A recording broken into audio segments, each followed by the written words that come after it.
Okay, resuming from where we left, we talked about the properties of the elements and how electrons, ultimately the valence electrons, are those electrons that dictate the behavior of these elements. Whether they lose, gain electrons fully, or whether they need to interact with each other. What we're moving on now is how this behavior of the elements ultimately translate into the formation of chemical bonds. So now, chemical bonds are basically any interaction between different atoms that would allow them to share electrons and to form basically temporary or permanent type of connection with each other. Now, this leads to the formation of what we call molecules. When we talk about molecules, they're formed by two or more atoms of the same elements, which are joined together in chemical bonds. Here you see an example of oxygen, where you have two elements of the same type, so two oxygen joined together through two chemical bonds. This is the structure of water, which I'm sure you never heard of, which is made by, in this case, by two different types of elements, hydrogen and oxygen, joined together, each with a single chemical bond.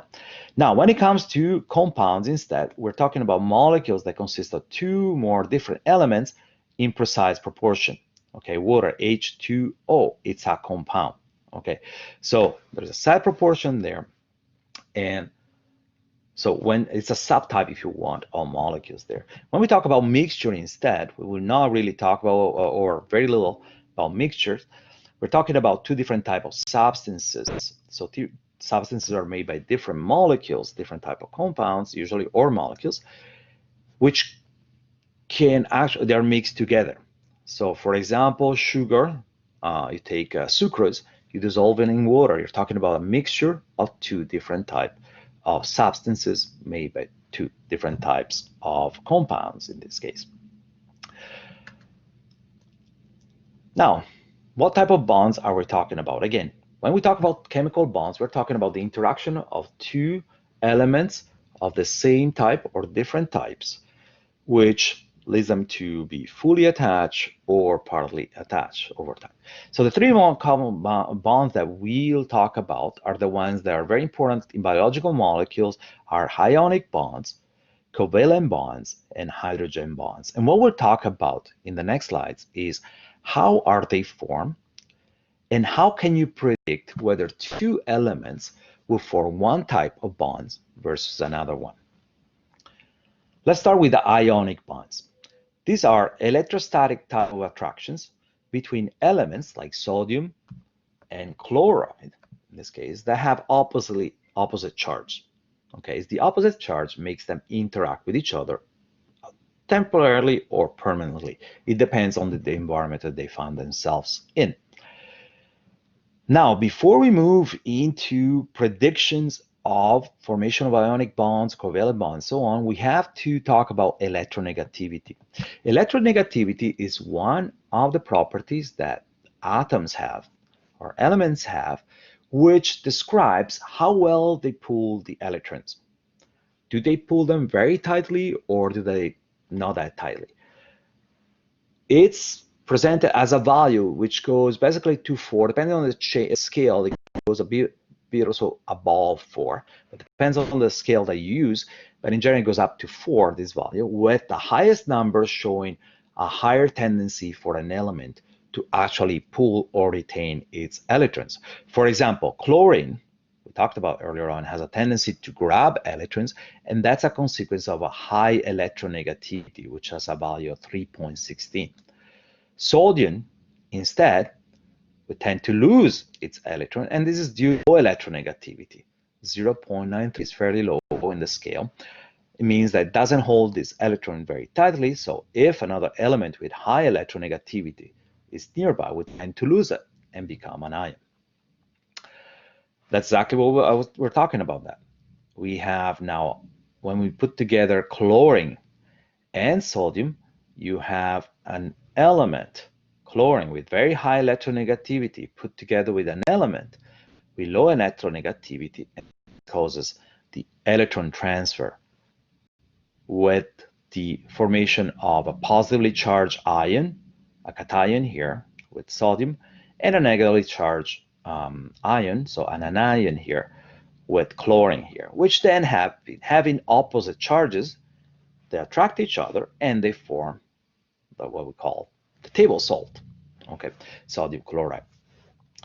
Now, where do we get these values of electronegativity? They're dedicated forms of periodic tables of the elements where the actually atomic mass is substituted with the electronegativity value. So if I ever ask you a question in the test, for example, related to electronegativity of two elements, prediction of their bond, I will give you a table like this. So this value here tells me sodium has electronegativity of 0.93, chlorine, to start with a third 16, calcium has 255, and so on. All these values and the values that I'll discuss later on have been actually extracted from this table.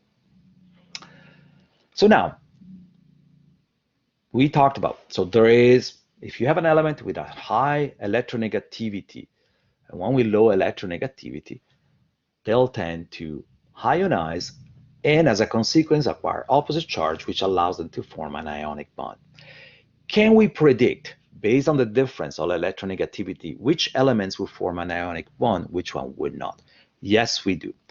Empirically, and I stress empirically, has been shown that compounds, if you take compounds that are formed by ions, so they have formed through ionic bonds, the elements in them would tend to have an electronegativity which is higher than 1.7, with some small exception. But vast majority would have an electronegativity higher than 1.7. So based on that, now you know that you can predict that if you take any two elements here on the table and you want to know whether they will form an ionic bond, if the difference between these values is higher than 1.7, you can say, fairly safely say, they will form an ionic bond. An example here, calcium and fluorine. Sorry, this C is supposed to be capital. So calcium has an electronegativity of 1. Again, all these values are coming from here. And whereas fluorine has an electronegativity of 3.8. So if you calculate the difference between these two values, you can see that the difference is very high, 2.98, way higher than 1.7. So since it's higher than 1.7, you can easily bet that if you put these two elements together, you would have the calcium would tend to lose these two electrons here and giving them to fluorine. Since calcium can lose two electrons and fluorine can only gain one, now you can also predict that the ratio should be a 1 calcium and 2 fluorine. So calcium will become a divalent cation, so with two positive charges. Each fluorine would acquire one negative charge with the extra electron here. And therefore, now you would have an electrostatic interaction, an ionic bond between fluorine and calcium, forming calcium fluoride right here. Notice one thing, that as a result, both elements, again, I'll stress on the same thing, both fluoride here and calcium would have acquired stability by fulfilling the octet rule. So with fluorine with 8 valence electrons on the second shell, and calcium at this point not having a fourth shell anymore, but a full third shell with 8 electrons as well. So if the electronegativity, the difference between elements higher than 1.7, you can safely bet that you will get an ionic bond. Now, ionic bonds can be fairly strong. The interaction, however, can be still broken through heat. So if you provide heat to a molecule, or particularly if you put it in polar environments, such, for example, if you take the table salt, sodium chloride here, this is how the crystals are formed. Interaction between chlorine and chloride at this point, sorry, and sodium here. They form these crystals here, very tightly connected with each other. Bite into it, you hear a nice crunch when you break them. It's quite a bit of energy required to break them. However, when you put them in water, because of the properties, the polarity of water, which allows it to have some partially negative charges on the oxygen, we'll talk about that in a second, and some partially positive charge in the hydrogen, now you can have that the sodium can actually be separated from chloride here in these crystals, and therefore this crystal will actually dissolve in water. You have the formation what it will call hydration spheres, made by water molecules around each individual ion here, using either oxygen, the partial negative charge of oxygen, or the partial positive charge of hydrogen. Now that's for ionic bonds. So you can predict two elements will form ionic bonds if their difference in electronegativity is higher than 1.7. Now let's move on to the second type of bond. Very common type of bond, very high energy type of bond, extremely stable, very hard to break. Just to give you an idea, if you take a proteins or DNA and you boil it, take proteins, you boil them, so you give a lot of energy to proteins, you can break all the structure in the proteins except for those mediated by covalent bonds. So you break the hydrogen bonds, you will break the polar bonds, polar interaction, and so on, the hydrophobic bonds, but you cannot break the covalent bonds, so very high energy bonds. So what are they? Well, these are bonds that are formed by elements that instead of fully losing or gaining electrons, they share them with each other. So what they do, they actually share orbitals. By doing that, now you start having that some electrons spend some time with one element, sometimes with the other elements. And both elements, they basically gain one or more electrons by doing this type of bonds. But again, they still end with a highest level shell, so the outermost shells with 8 electrons, and they fulfill the octet rule. So here you have some example of hydrogen, so two elements of the same type in this case. What they do, they share the electrons that they have. So for each bond, basically you would have the 2 electrons being shared, the one coming from one element, one coming from the other one, and these electrons will spend sometimes around the hydrogen, sometimes around the other hydrogen molecules, and this will cause the interaction between these elements. In this case, oxygen. So the oxygen you breathe in here, 2 elements of the same type. In this case, they have a double bond. Each bond corresponds to 2 electrons being shared with each other. Because of that, oxygen ends up having an octet on its outermost shell. This oxygen, the same thing for the other one. They both fulfill the octet rule. Forgot to mention that here, in case of hydrogen, you don't fulfill the octet rule, but it will be a duet rule because the first shell can only hold up to 2 electrons, but still would lead to the stability, the maximum number of electrons in that shell. And this is how, for example, water is formed. 2 covalent bonds between oxygen and 2 separate hydrogens here. In each bond, you have 2 electrons being shared here. By doing that, oxygens end up having 8 electrons on the outermost shell, octet rule field, and hydrogen ends up having, each hydrogen ends up having 2 electrons on the only shell there, and therefore becomes stable. So that's the base of covalent bonds, is sharing of electrons, and by doing that, you have the formation, or they all reach the octet rule, or duet rule in this case. Now, how can we predict whether a molecule will form a covalent bond? Is by, again, calculating the difference in electronegativity.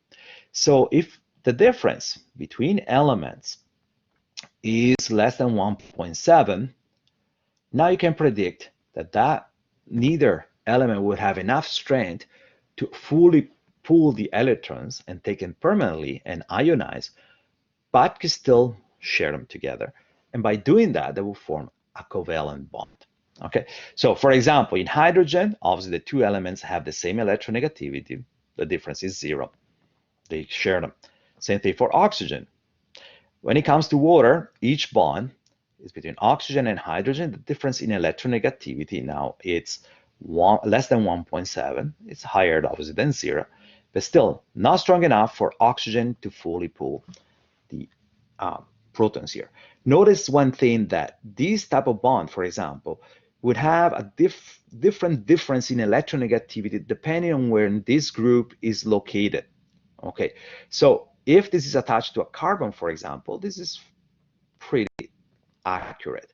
If this is attached to a carbon that now is attached with a double bond to an oxygen, which is what we call a carboxy group altogether, now this difference in electronegativity is bigger. This oxygen is affected by the other oxygen here too. And therefore, this is bigger to the point that you can actually have that the electron from hydrogen is taken by oxygen. So we'll talk about that when we talk about carboxyl group. So what I want to tell you here is that this is not always the same. The difference in electronegativity is affected by what is in the rest of the molecule as well, which is the base of acid and bases as well formation. Now, when it comes to covalent bond, there are two types. There are what's so-called polar and non-polar covalent bonds. These have huge impact on the behavior of molecules because molecules with lots of polar covalent bonds would tend to be polar, and they would tend to mix in polar molecules such as waters, whereas non-polar molecules such as hydrocarbons, those hydrocarbons that you put in your car when you refill your car, or oil and in your table oil, they have non-polar covalent bonds and they do not dissolve well in polar solvents. So what is the difference between them, and how can we predict whether two elements will form one type or the other type of covalent bond? So polarity comes from the way the electrons are shared in the covalent bond. So now, again, it's still related to the difference in electronegativity. So if you're in a scenario where you have an element, like in this case here, oxygen has a higher electronegativity than hydrogen.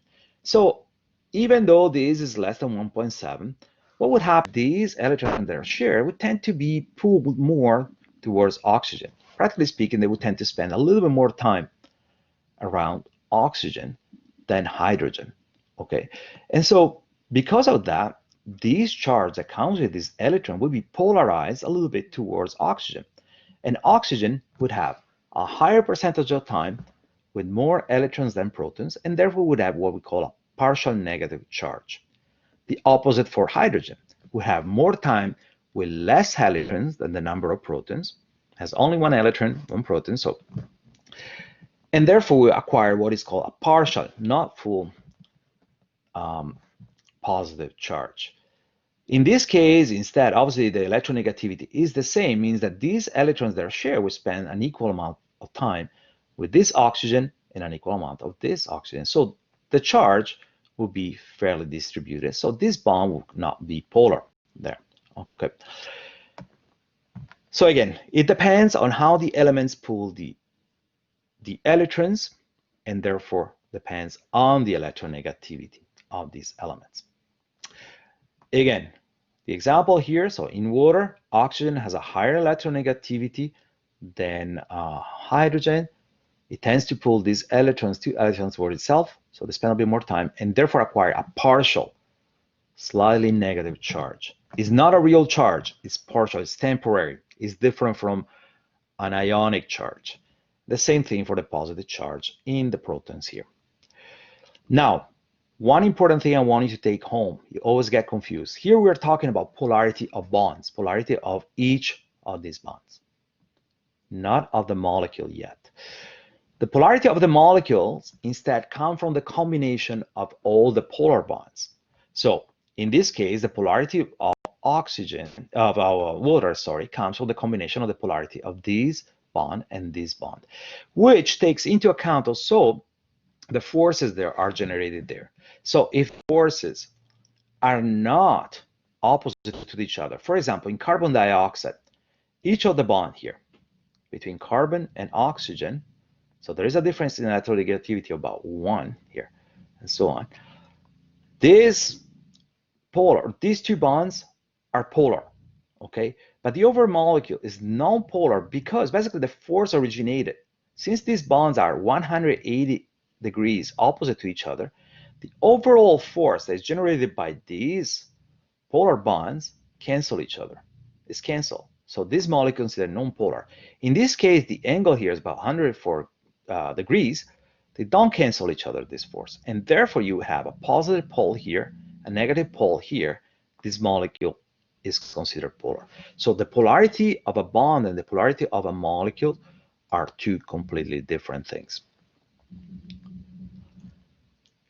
Now, how can we predict if two elements will form a polar or non-polar covalent bond based on electronegativity. So how big does it have to be, this difference, for an element to pull this electron strong enough so that the bond will become polar or not? Now, it has been shown again empirically, and I put an asterisk here because you can find some people take different values. I set it to 0.5, okay?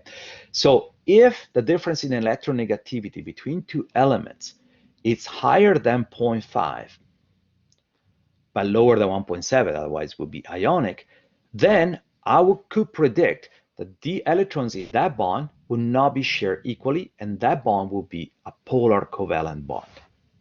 Okay, so if it's between 0.5 and 1.7. Instead, if it's lower than 1.5, and some people use 0.2, so let's take 0.5 just to get a clear-cut value here.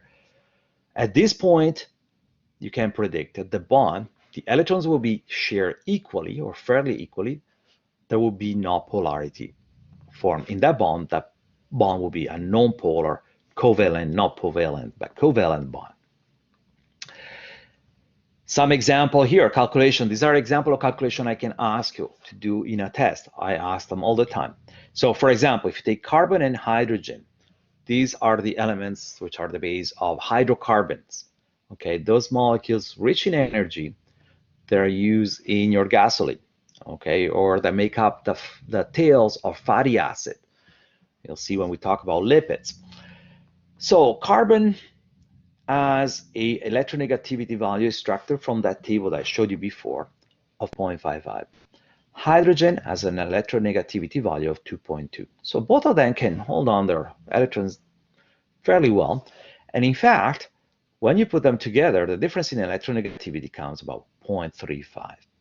So this is lower than 0.5. And therefore, these two elements will form a non-polar covalent bond. That's the reason why molecules that are extremely rich in carbon and hydrogen bonds, okay, like hydrocarbons again, or the tail of fatty acids, are rich in non-polar covalent bonds, and therefore they cannot mix well with polar molecules. Now, if instead you mix sulfur and oxygens, both of them have fairly high electronegativity. However, oxygens have very high electronegativity. So the difference between their electronegativity value at this point is higher than 0.5, still lower than 1.7. Therefore, it's not non-ionic, it's covalent. But since it's between 0.5 and 1.7, you can predict that these two elements will form a polar bond, polar covalent bond. Again, why are we talking about all of this? Because it explains the properties and the behavior of molecules overall in different circumstances. So now we talk about polar bonds. We know that polar molecules derive from the presence of several polar bonds and their relative orientations. So polar molecules ultimately and ionic molecules, because they have an uneven distribution of charge, in the case of ionic molecules, it's clear. They're made by ions. Polar molecules is a slightly uneven distribution of the charge, but there's still some partial charge there. Now they can mix well together with molecules that have similar uneven distribution of charge, so polar molecules. That's why you can put, for example, salt in water, as we showed before, or you can put glucose, is a polar molecule, can easily dissolve in water, which is another polar molecule. Now, non-polar molecules instead don't have that uneven distribution of charge, and they cannot interact. They don't have those partial charges that allows them to interact with the partial charges of non-polar of polar molecules like water. Now, these molecules are referred to as hydrophobic, exactly because they fear water. They fear, as you can expand, they fear polar molecules like water that cannot dissolve in water. Whereas the other molecules that can dissolve in molecules like water are referred to as hydrophilic, so they like water. You see later on, this is the base for different behavior in biological models. For example, this is why phospholipids that have hydrophobic tails here, these hydrophobic tails cannot intermingle with water. They're hydrophobic, okay? They're non-polar, therefore hydrophobic. They are unstable when exposed to water. However, they're attached to polar heads. And so by basically forming a double layer with the polar heads on the outside and the non-polar heads, tails in between there, they can actually limit the presence of water on this area here or in the outside, forming the base of what we call the cell membrane. This we refer to as a liposome in this case.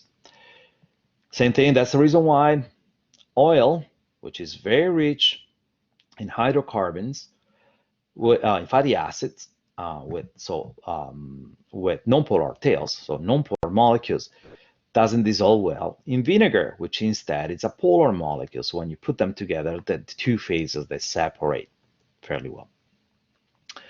Last bond we'll talk about here is the hydrogen bond.